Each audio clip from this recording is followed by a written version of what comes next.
A warning, tonight's program does contain graphic and distressing kōrero that may be triggering. We acknowledge the lasting impact of violence, drugs and sexual abuse, particularly on women and children, and advise viewer discretion. Coming up, a young man who's been working hard on himself and influencing others. Poutawa was born into gangs. He has a history of violence.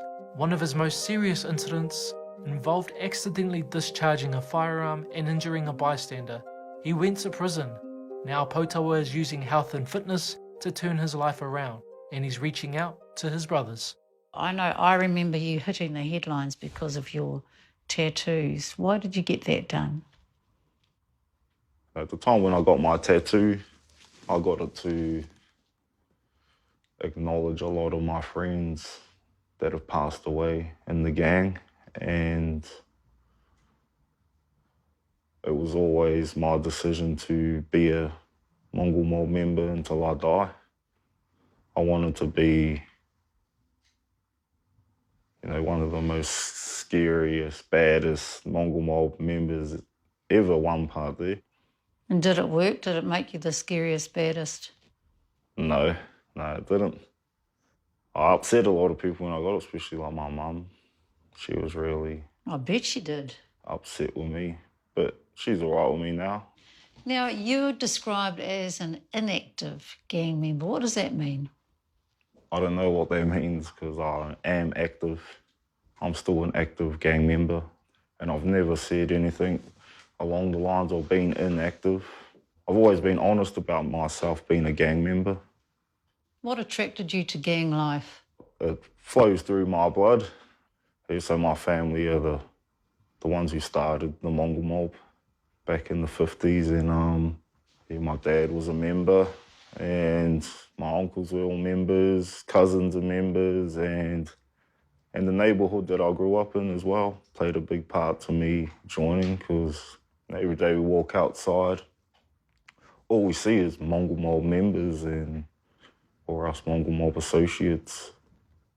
Did any of your dads, your uncles, did they end up in prison? My dad, he was always in and out of prison, boys' homes, board stores. He had a pretty tough upbringing. Would you describe your upbringing as tough? We certainly had tough upbringings, but it was nothing like back then for like our parents' generations and that. How young were you when you joined?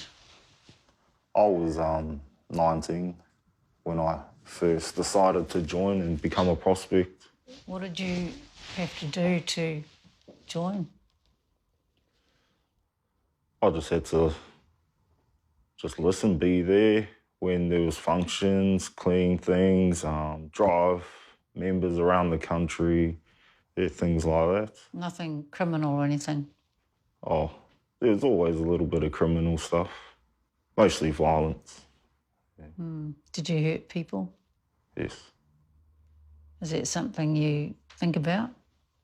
Yes, I think about it. Did you commit any crimes that saw you go inside? Have you been inside?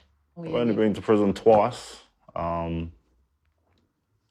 up 6 years for all the times I've been to jail. But both times were for violent offences. Have you met with the people that you've hurt since? Some of them I have, yeah. How does that go? Yeah, it was good. They forgave me and we moved on. Is that something that you've tried to change, the violence in your life? Yeah. And how do you do that? You got to surround yourself with people that believe in you, that will encourage you and push you to change. You're saying now that you've addressed your violence, your tendency with violence, because you've got people around you that are supporting you, helping you deal with that. Could you not find that in the gang? At the time, no, because I was too caught up in doing all sorts of stuff, drugs, alcohol. My mind was clouded.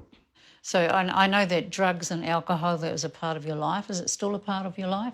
No, no. I don't drink alcohol anymore and drug use, no. So I was addicted to methamphetamine for a very long time. And I went to prison for robbing a man for money to buy methamphetamine, and fitness sort of helped, like, self-rehabilitate myself through fitness, and I've just never looked back after that. What made you try it? Did you think that you would not be addicted? Do you just think, oh, well, I'm not gonna be like everyone else? I really just tried it to fit in. It was like a social thing to start off with, but then it just got worse and worse, and then it just became everyday addiction for me, and it was ugly. I turned into a really ugly person when I used to smoke methamphetamine.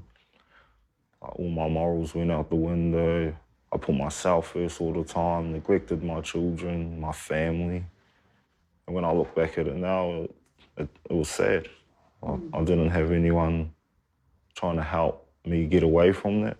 Was it hard to get away from it? Yeah, I had to go to prison and find out that way. While I was in prison, I just thought, like, man, do I want to keep coming back here? And the answer to that was no. So I used that time in jail to just make my mind stronger and bang the habit on the head, and I did that, and I've been clean for over 5 years now.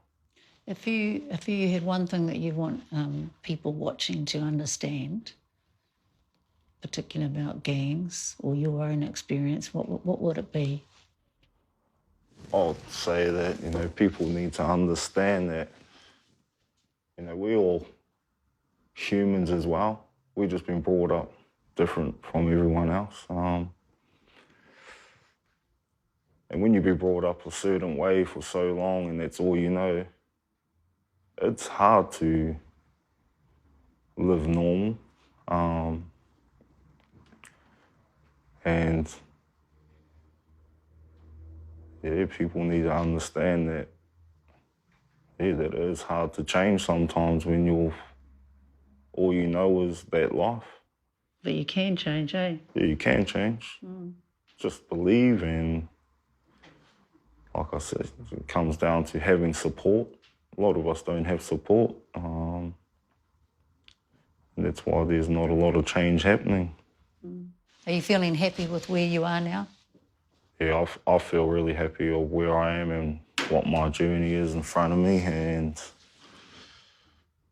who knows, I might not change everyone in my lifetime, but if I can change one or two people, that's a big achievement for me.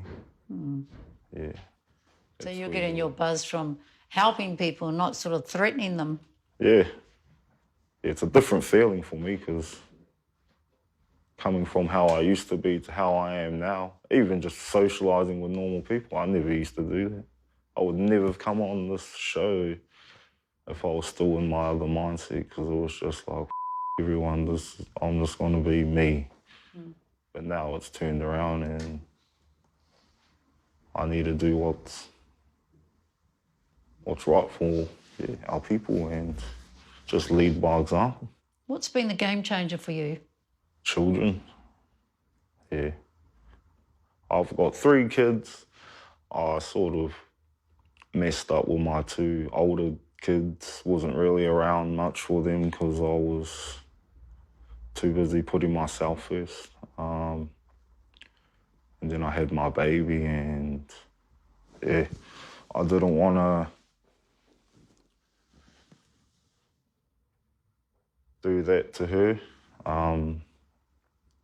She's always just been the reminder for me to stay on track and keep pushing forward. And now I'm hoping I can convince my bros in the gang to do the same thing before they end up worse off. What do you think your bubba thinks about you now? What do you want her to think about her dad? I just want her to be proud of me. And just to know that